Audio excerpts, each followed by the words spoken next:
Economic मतलब कि हम सब जानते हैं सोर्स ऑफ इनकम। अब लिबरलाइजेशन और ग्लोबलाइजेशन क्या है वो हम इस चैप्टर में डिटेल में पढ़ेंगे। सबसे पहले हम इस चैप्टर का इंट्रोडक्शन पढ़ लेते हैं। इंट्रोडक्शन में क्या दिया है कि जब हमारा इंडिया इंडिपेंडेंट हुआ था 1947 में, तो जो हमारी गवर्नमेंट थी उन्होंने ये क्या लिया था, पाथ ऑफ प्लानिंग उन्होंने चूज़ की थी। पाथ ऑफ प्लानिंग में उन्होंने क्या किया था कि उनको अचीव करनी थी कि उनकी जो इंडिया की इकोनॉमिक है वो स्पीडली इंक्रीज़ हो और इकोनॉमिक डेवलपमेंट हो, जिसमें उन्होंने 3 पार्ट्स रखे थे। पहला था मॉनेटरी पॉलिसी, सेकेंड था फिजिकल पॉलिसी और जो लास्ट और इम्पॉर्टेंट था वो था इंडस्ट्रियल पॉलिसी। सबसे पहला मॉनेटरी पॉलिसी में क्या थी, मॉनेटरी पॉलिसी यानी कि क्या, जो हमें फाइनेंशियल सपोर्ट करे। नेक्स्ट था फिजिकल पॉलिसी, जो ह्यूमन हमको वर्क करके या फिर उनके फिजिकल यूज़ होके, वो था फिजिकल पॉलिसी। और लास्ट था इंडस्ट्रियल पॉलिसी, जहाँ पे हमारे यूज़फुल इंस्ट्रूमेंट्स और टूल्स बनते। अब क्योंकि इंडस्ट्रियल पॉलिसी बहुत इंपॉर्टेंट थी हमारे लिए, इसलिए गवर्नमेंट ने इंडस्ट्रियल पॉलिसी को इम्प्लीमेंट किया 1991 में और उसको इंक्रीज़ किया। जब उन्होंने उसको इंक्रीज़ किया तो उसके 3 पार्ट किए। सबसे पहला था लिबरलाइजेशन, दूसरा था प्राइवेटाइजेशन और लास्ट था ग्लोबलाइजेशन। अब लिबरलाइजेशन क्या है वो हम पढ़ते हैं। अब टेक्स्ट बुक में जो डेफिनेशन दी है उसके अकॉर्डिंग गवर्नमेंट ग्रेजुअली यानी कि क्या, धीरे धीरे, जो गवर्नमेंट है वो धीरे धीरे रिड्यूस करती है, यानी कि क्या, कम करती है डिस्ट्रक्शन को। डिस्ट्रक्शन यानी कि क्या, बर्बादी या विनाश जो हो रहा उसको। और कंट्रोल करती है इम्पोज्ड यानी कि जो इल्ज़ाम हम लगा देते किसी पे उसको, ऑन प्राइवेट सेक्टर। और इनकरेज करती है इकोनॉमिक डेवलपमेंट। इकोनॉमिक डेवलपमेंट तो हमने पहले चैप्टर में पढ़ा ही था। अब इसका मतलब क्या है, सरकार निजी क्षेत्र पर लगाए गए विनाश और नियंत्रण को धीरे धीरे कम करती है और आर्थिक विकास को प्रोत्साहित करती है। अब इसमें नेक्स्ट पहला क्या है, there was an reservation for 18 industry, यानी कि क्या, जो गवर्नमेंट ने 18 इंडस्ट्री डिसाइड की थी, अगर वो 18 इंडस्ट्री हम इस्टेब्लिश करते हैं तो हमें उसका रिजर्वेशन करवाना पड़ेगा और उसके लिए गवर्नमेंट से परमिशन भी लेनी पड़ेगी। सेकेंड था area other than railways, atomic energy and defence were open for private sector, यानी कि क्या, जो रेलवे है, एटॉमिक एनर्जी और डिफेंस रिलेटेड जो केबल कंस्ट्रक्शन है, अगर वो हम करते हैं तो हमें उसके लिए गवर्नमेंट से परमिशन लेनी पड़ेगी। अदरवाइज़ अगर कोई भी इंडस्ट्री हम स्टैब्लिश करते हैं तो we should not have to take permission from the government. Next point था हमारा traditional of compulsory registration for industry was cancel. अब लिबरलाइजेशन आने के बाद क्या हुआ, जो हमें इंडस्ट्री के लिए कंपलसरी रजिस्ट्रेशन करवाना पड़ता था वो कैंसिल कर दिया गया। अब क्योंकि इंडस्ट्री बहुत ही ज़्यादा हार्मफुल है हमारे इन्वायरमेंट के लिए, तो उन्होंने क्या किया कि जो हमको प्रूफ देना पड़ता था कि हमारी इंडस्ट्री पॉल्यूट नहीं करेगी, वो भी उन्होंने बंद कर दिया। अब हम जैसा कि हम सब जानते हैं कि कोई भी अगर पॉलिसी या कोई भी चीज़ हो तो उसके 2 चीज़ होते हैं, पहला होता है एक एडवांटेज, दूसरा होता है उसका डिसएडवांटेज। तो अब लिबरलाइजेशन का एडवांटेजेस क्या है वो हम देखेंगे। सबसे पहला क्या है कि लिबरलाइजेशन आने के बाद जो क्या हुआ, जो प्राइवेट सेक्टर थे उनको अपॉर्चुनिटी मिली अनकंस्ट्रेंट यानी कि क्या, इंडिपेंडेंट डेवलप्ड हो गए वो लोग और वो जितना चाहे उतना प्रोडक्शन कर सकते थे। तो हमारे पास सबसे पहले क्या एडवांटेज हुई कि इंक्रीज़ हुआ प्रोडक्शन किसी भी चीज़ का। नेक्स्ट जो सेकेंड पॉइंट है वो क्या है, अब जिन लोगों ने लिबरलाइजेशन पॉलिसी को अपनाया वो लोग क्या हुए,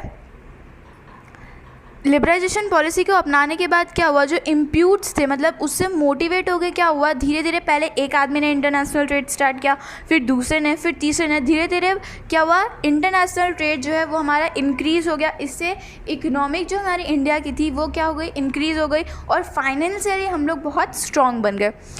द थर्ड पॉइंट इसका है because of increase in foreign trade. अब फॉरेन ट्रेड यानी ये क्या होता है, जैसे लेट्स सपोज पहले तो नेशनल ट्रेड होता है, जैसे कि हम गुजरात से कोई भी सामान अहमदाबाद में ट्रांसपोर्ट कर रहे हो या फिर गुजरात का सामान महाराष्ट्र में ट्रांसफ़र कर रहे हो। लेकिन इंटरनेशनल ट्रेड यानी कि क्या, इंडिया का सामान जापान में, चाइना का सामान अमेरिका में, तो वो होता है फॉरेन ट्रेड।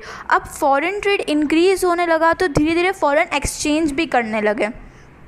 और लास्ट पॉइंट है इसका, international infrastructure facilities increase due to liberalisation.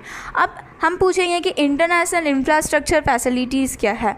ये सबसे मेन टॉपिक है इसमें। इंटरनेशनल इंफ्रास्ट्रक्चर फैसिलिटीज़ यानी वो फैसिलिटीज़ जो इंटरनेशनल लेवल पे बहुत हाई है लेकिन हमारी कंट्री में वो चीज़ प्रेजेंट नहीं है, तो वो कंपटीशन जो है कंट्री का बढ़ गया। उस वजह से जो गवर्नमेंट थी उन्होंने ध्यान देने लगे हमारी इकोनॉमिक पे और वो चीज़ भी बेटर हो गए।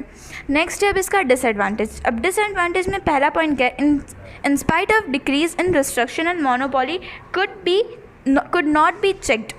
अब क्या हुआ कि रिस्ट्रिक्शन जो पहले पॉलिसी में हमने पढ़ा कि पहले ही उन्होंने सारे जो रिस्ट्रिक्शन थे, जो रूल्स थे, वो उन्होंने हटा दिए। तो इससे क्या हुआ, मोनोपोली जो थी ना वो चेक नहीं होती थी। मोनोपोली यानी कि क्या, एकाधिकार। अब मान लीजिए कि आप कोई सिटी में रहते हैं, उस सिटी के जितने भी नोटबुक्स हैं वो एक पर्टिकुलर इंसान ने ख़रीद लिए। अब अगर उसने ख़रीद लिया है तो वो क्या करेगा कि उसका प्राइस वो खुद डिसाइड करेगा, तो वो होती है मोनोपोली। अब next point as a focus has only been paid in industrial sector, India has remain backward in development in agriculture. अब क्योंकि उन्होंने सिर्फ फोकस किया किस पे, लार्ज स्केल इंडस्ट्रीज़ पे और बड़ी बड़ी इंडस्ट्री पे, तो उससे क्या हुआ, जो हमारा एग्रीकल्चर फील्ड था वो पीछे रह गया। नेक्स्ट है there is a disparity of income. Disparity of income यानी कि क्या, भेदभाव करने लगे इनकम में। अगर दो लेबर एक ही जगह पे सेम काम कर रहे हैं फिर भी उनका इनकम जो है, उनका जो पेमेंट है वो क्या था, अलग अलग था। नेक्स्ट है because of increase in import and decrease in export, foreign डेब्ट हैज़ इंक्रीज्ड। अब क्योंकि हमारा इम्पोर्ट जो था, जो हम सिर्फ लेते थे, वो इंक्रीज़ होने लगा और जो दे रहे थे वो कुछ भी नहीं था, वो ज़ीरो था, वो डिक्रीज़ था। तो इससे जो हमारा फॉरेन डेब्ट था, डेब्ट यानी कि क्या, कर्ज, वो क्या होने लगा, इंक्रीज़ होने लगा। अब नेक्स्ट टॉपिक है हमारा प्राइवेटाइजेशन। प्राइवेटाइजेशन मतलब पढ़ के क्या पता चलता है, प्राइवेटाइजेशन यानी कि वो चीज़ जो कि हम प्राइवेटली करें। अब टेक्स्ट बुक के according privatisation means the process in which the ownership and the management of the industrial unit under state control and hand over transport to the private sector is called privatisation. मतलब कि क्या, जो privatisation वो process है जिसमें जो industrial unit होती है उसका जो ऑनरशिप होता है, ऑनरशिप यानी कि क्या, ऑनरशिप एंड मैनेजमेंट यानी रूल्स और रेगुलेशन जो होते हैं वो स्टेट कंट्रोल करती है और उसको फॉलो कौन करता है, हम पब्लिक लोग। ठीक है। अब इसमें मेथड्स क्या क्या हैं। फर्स्ट इसमें मेथड है कि वो एरिया जो कि पब्लिक सेक्टर के लिए हो, जैसे कोई पब्लिक पार्क है या कोई पब्लिक स्कूल है, वो एरिया जो है वो प्राइवेट सेक्टर के लिए भी क्या रहती है, खुली रहती है। यानी कि क्या, अगर कोई पब्लिक पार्क है तो वहाँ पे आप प्राइवेट बिजनेस जाके कर सकते हो।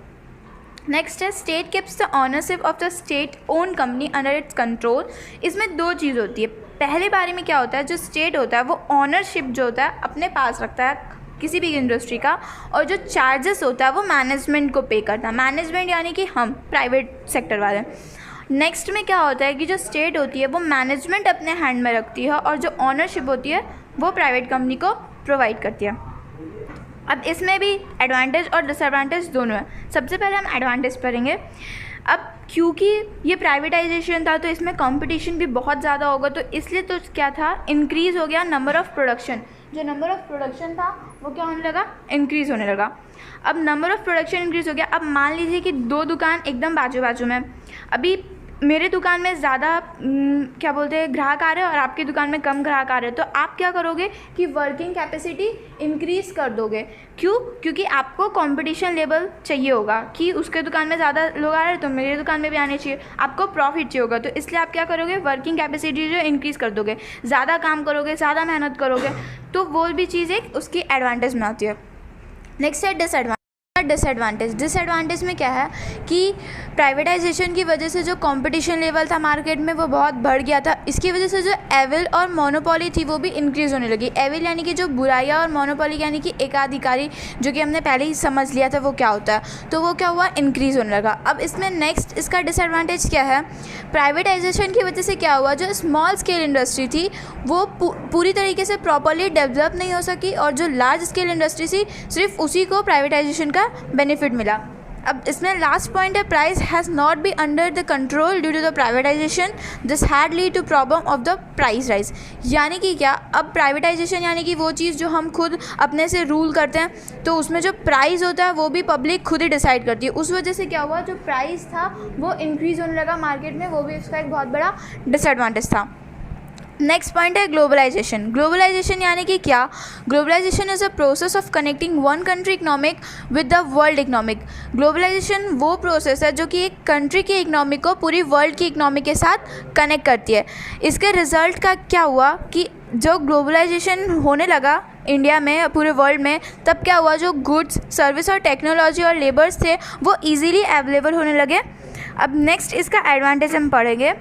जो फॉरेन डायरेक्ट इन्वेस्टमेंट था यानी FDI, वो ग्लोबलाइजेशन से बहुत इनकरेज हुआ। नेक्स्ट पॉइंट है goods produce in develop countries. अब जो डेवलप कंट्रीज़ है जैसे कि अमेरिका और चाइना, वहाँ पे जो गुड प्रोड्यूस होते थे वो इजीली क्या होने लगे, किसी भी डेवलपिंग कंट्रीज़ में मिलने लगे ड्यू टू ग्लोबलाइजेशन। नेक्स्ट है जैसे कि डेवलपिंग कंट्रीज़ जैसे कि इंडिया है, वो किसी भी इंटरनेशनल लेवल पे कंपटीशन के लिए खड़ी हो गई ड्यू टू ग्लोबलाइजेशन। अब इसका डिसएडवांटेज क्या है, जो लार्ज स्केल इंडस्ट्री थी उनको सिर्फ इसका बेनिफिट मिला और जो स्मॉल स्केल इंडस्ट्री थी उसको इसका बेनिफिट नहीं मिला। और लास्ट पॉइंट क्या है इसमें, जो डेवलपिंग कंट्री थी उनको प्रॉपर बेनिफिट नहीं मिला, जिसकी वजह से क्या हुआ, वो पीछे रह गए। अब नेक्स्ट और सबसे इम्पॉर्टेंट टॉपिक है इस चैप्टर का WTO यानी कि वर्ल्ड ट्रेड ऑर्गेनाइजेशन। अब इसमें सबसे पहले हमको ये याद रखना है कि जो WTO है वो इस्टेब्लिश कब हुआ, तो वो कब इस्टेब्लिश हुआ था, 1 जनवरी 1995 में। Bye whom, by the member of Nations of United nation, और इसका हेडक्वार्टर कहाँ पे है, जेनेवा, स्विट्ज़रलैंड में।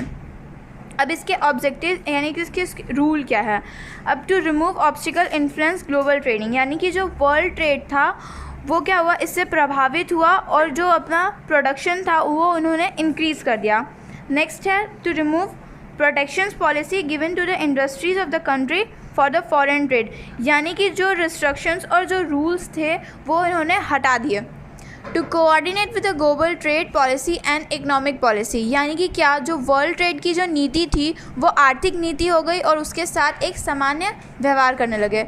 और इसका लास्ट है to solve the trade related disputes arising in the world. अब जो प्रॉब्लम क्रिएट करती थी ट्रेडिंग के, वो सारे प्रॉब्लम को क्या कर दिया गया, सॉल्व कर दिया गया। अब इसमें इसके फंक्शंस क्या क्या हैं। World Trade Organization play a virtual role for debate and negotiation for multinational trade. Multinational trade यानी कि national and international both trades are called multinational trade. अब इसमें क्या है कि जो वर्ल्ड ट्रेड ऑर्गेनाइजेशन है एक बहुत ही वर्चुअल रोल प्ले करता है। वर्चुअल रोल यानी कि बहुत इंपॉर्टेंट रोल प्ले करता है। किस चीज़ के लिए, जो कर्ज़ की, जो भी कोई कंट्री या कोई स्टेट है जो बहुत कर्ज़ में डूब जाए उसके लिए, और नेग्लिनेशन यानी कि क्या, प्रोडक्शंस ऑफ एनीथिंग। नेक्स्ट है WTO encourage unbiased international trade. अब ये इनकरेज करता unbiased international trade. Unbiased international trade यानी कि वो ट्रेड जो कि कभी बेस्ड हुआ नहीं था लेकिन फिर भी उसको इनकरेज करता है। नेक्स्ट है इम्पैक्ट ऑफ इंडियन इकनॉमिक। अब ये क्या है, Indian contribution to the world trade was 5%। अब जो हमारा पहले इंडिया का जो कंट्रीब्यूशन था इंटरनेशनल लेवल पे वो 5% था, लेकिन WTO का यूज़ करने के बाद और इंटरनेशनल ट्रेड इंक्रीज़ करने के बाद इसका क्या हुआ, as a result of it जो इंडिया का कंट्रीब्यूशन था वो 1% पर ईयर इंक्रीज़ होने लगा। और WTO के मेंबर होने के नाते, इसमें सेकेंड पॉइंट है being a member of WTO, मतलब कि WTO के मेंबर होने के नाते जो है हम इंडिया में जो रेडीमेड क्लोथ्स है उसका एक्सपोर्ट क्या होने लगा, इंक्रीज़ होने लगा। नेक्स्ट है as a member of WTO India has been able to increase exports its own agro product, यानी इंडिया जो है खुद का एग्रो प्रोडक्ट एक्सपोर्ट करने के लायक हो गई। अब है due to increase in exports pressure on imports had reduce and foreign investment, यानी कि क्या, सिर्फ इम्पोर्ट करते थे और एक्सपोर्ट नहीं कर पाते थे, उसकी वजह से क्या हुआ कि हम बहुत डेप्थ में चले गए थे। इस वजह से WTO का यूज़ करने के बाद हमारा दोनों चीज़ क्या हो गया, लेवल में हो गया और फॉरेन इन्वेस्टमेंट भी इंक्रीज़ होने लगी। अब है सस्टेनेबल डेवलपमेंट। सस्टेनेबल डेवलपमेंट यानी कि क्या, सस्टेनेबल डेवलपमेंट वो डेवलपमेंट है जिसका जो प्रॉफिट होता है वो सिर्फ प्रेजेंट जनरेशन को मिले और किसी भी फ्यूचर जनरेशन को ना मिले। दस the idea of sustainable development means extreme effect यानी कि क्या, बहुत ज़्यादा अच्छा इफेक्ट होता है नेचर नियर ह्यूमन हैबिटेशन पे। हैबिटेशन यानी कि क्या, निवास। And man made created cover that environment. अब जो इन्वायरमेंट से चीज़ मिलती है हमको, अगर हम प्रेजेंट जनरेशन में उसका अच्छा यूज़ करेंगे तो फ्यूचर में हमको और अच्छा मिलेगा, और अगर ख़राब यूज़ करेंगे तो फ्यूचर में हमको उससे भी ख़राब मिलेगा। It cannot there the maintain the futures. There is a fear that the luxurious which present generation is enjoying may not be better for the future generation. अब क्या है, सस्टेनेबल डेवलपमेंट यूज़ करने के बाद क्या है कि एक डर है सबको कि जो लग्जरियस चीज़ हम आज यूज़ कर रहे हैं, अगर उसका हम सही तरीके से उपयोग नहीं करेंगे तो आने वाले फ्यूचर जनरेशन को उसका यूज़ नहीं मिलेगा। नेक्स्ट है strategy should be adopted for the conservation and preservation of natural resources. यानी कि जो स्ट्रैटेजी अडॉप्ट की गई है कंजर्वेशन और प्रिजर्वेशन यानी कि बचाने के लिए नेचुरल रिसोर्स को, वो क्या क्या है। जो the renewable natural resources like cultivation, farm, forest, water resources etc. should be used in such a way that their quality is maintained, and non-renewable natural resources like coal, petroleum, mineral etc. should be used judiciously। यानी कि क्या, जो natural resources है यानी farm, forest और water resources, उसका use हम ज़्यादा करें, और जो नॉन रिन्यूएबल नेचुरल रिसोर्सेज है जैसे कि कोल, पेट्रोलियम, मिनरल, उसको हम जुडिशियली यूज़ करें। जुडिशियली यानी कि क्या, एक हद तक। नेक्स्ट है industrial location should be decided on the basis of the reserve transportation cost. और इसमें क्या था कि जो कॉस्ट हम पे करते थे किसी भी ट्रांसपोर्टेशन के लिए, वो एक लिमिट तक हो। और natural resources should not be wasted, यानी कि जो नेचुरल रिसोर्स था उसको हम वेस्ट ना करें। अब इसके लिए क्या स्टेप्स गवर्नमेंट के द्वारा लिए गए, वो है, पहला है कि जितने भी पॉल्यूशन और वो सब थे जितने भी सिटी और स्टेट में, उसका एक रिकॉर्ड रखें। Central and state pollution control boards have been established to control pollution. यानी कि क्या, जो सेंट्रल और स्टेट गवर्नमेंट थी वो पॉल्यूशन बोर्ड रखे अपने अपने स्टेट में। नेक्स्ट है एनवायरनमेंट डे बनाया जाता कब, 5 जून को, ताकि हम जितने भी नेशनल हैं, जितने भी इंडियन वासी हैं, वो ध्यान रखें कि हमको अपने एनवायरनमेंट को पॉल्यूट